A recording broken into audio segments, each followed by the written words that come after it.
JEE main ఫలితాల్లో ముగ్గురు తెలంగాణ విద్యార్థులతో 100% టైల్స్ తో తెలంగాణ ఫస్ట్ నారాయణదే.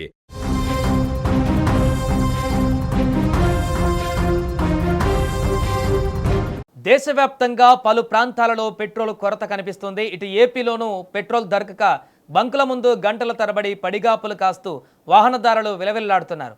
పెట్రోల్ లేక పనులు ఆగిపోయి సామాన్యులు పడుతున్న అవస్థలు చూస్తుంటే గుండె తరుక్కుపోతుంది. 1 లీటరు పెట్రోల్ దొరికితే చాలరా దేవుడా అని జనం అల్లాడిపోతున్న ఈ కష్టకాలంలో సురేష్ ఫిల్లింగ్ స్టేషన్ యజమాని ముందుకు వచ్చారు.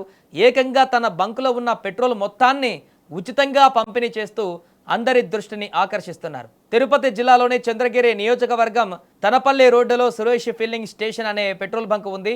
దీని యజమాని పేరు రాజేష్ రెడ్డి. గత 2 రోజులుగా రాష్ట్ర వ్యాప్తంగా పెట్రోల్ డీజిల్ కొరతతో జనం పడుతున్న ఇబ్బందులను ఆయన స్వయంగా చూశారు. ఎంతో మంది అత్యవసర పనుల మీద వెళ్ళవలసిన వారు, ఆసుపత్రులకు వెళ్ళవలసిన వారు పెట్రోల్ లేక రోడ్ల మీద పడుతున్న నరకాన్ని ఆయన చూసి తట్టుకోలేకపోయారు. లాభ నష్టాల లెక్కలు పక్కన పెట్టి తన దగ్గర ఉన్న నిల్వలను ప్రజల కోసం ఉచితంగా ఇవ్వాలని ఒక గొప్ప నిర్ణయం తీసుకున్నారు. దీంతో తాను తీసుకున్న నిర్ణయాన్ని వెంటనే ఆచరణలో కూడా పెట్టారు రాజేష్ రెడ్డి. తన సురేష్ ఫిల్లింగ్ స్టేషన్కు వచ్చే ప్రతి ద్విచక్ర వాహనదారుడికి ఎలాంటి డబ్బులు తీసుకోకుండా ఒక్కొక్కరికి 1 లీటర్ పెట్రోల్ ఉచితంగా కొట్టించడం ప్రారంభించాడు. ఎక్కడో లీటర్ పెట్రోల్ దొరికితే చాలు అనుకున్న వాహనదారులకు ఏకంగా ఫ్రీగా పెట్రోల్ కొట్టిస్తుండటంతో వారి ఆనందానికి అవధులు లేకుండా పోయాయి. ఉచితంగా పెట్రోల్ ఇస్తున్నారనే విషయం ధావానలంగా ఆ ప్రాంతమంతా వ్యాప్తి చెందింది. దీంతో సదరు పెట్రోల్ బంక్ వైపు వాహనాలు ఒక్కసారిగా పరుగులు పెట్టాయి.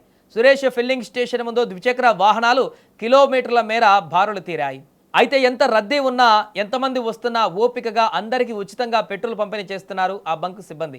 ఈ ఉదాంతం ఇప్పుడు రాష్ట్ర వ్యాప్తంగా చర్చనీయాంశంగా మారింది.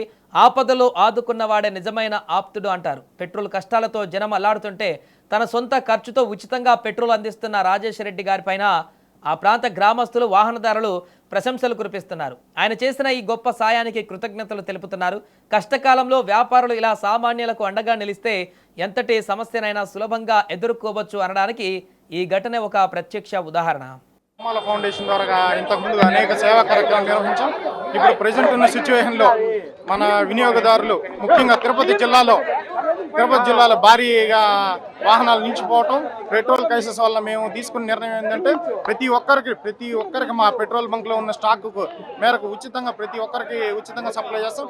ఈరోజు మాకున్న అంచనా మేరకు 6 నుంచి 7,000 వాహనాలకు ఉచితంగా పెట్రోల్ సప్లై చేయడం జరుగుతుంది. ఇంతకుముందు కూడా రమ్మాల ఫౌండేషన్ ద్వారా అనేక భారీ సేవా కార్యక్రమాలు చేసాం. గతంలో కూడా ఇదే ప్రాంగణంలో 2,000 హెల్మెట్లు ప్రజలకు ఉచితంగా పంపిణీ చేసాం. 2,000 కిలోల కేక్ ఉచితంగా పంపిణీ చేయడం జరిగింది. రక్తదాన శిబిరాలు, అన్నదాన శిబిరాలు చేసాం. ఇప్పుడున్న ప్రెజెంట్లో మన కోసం అండగా నిలబడిన వాళ్ళకి ఇప్పుడు ఏమన్నా చేయాలనుకుని ఇప్పుడు వాళ్ళకు కూడా ఈ బంకులోనే కాకుండా ఇంకొక బంక్ కూడా ఉంది, అక్కడ స్టాక్ రావడం, అక్కడ కూడా ప్రజలకు ఉచితంగా సేవలు అందిస్తాం. మా బంకులో ఉన్న స్టాక్ మేరకు ప్రతి చుక్క ఈ క్రైసిస్ తగ్గే వరకు ప్రతి వినియోగదారుడు ఉచితంగా సేవలు అందించుకోవచ్చు. వన్స్ మాకు స్టాక్ ఉన్నంత వరకు మా సేవలు కొనసాగిస్తాం.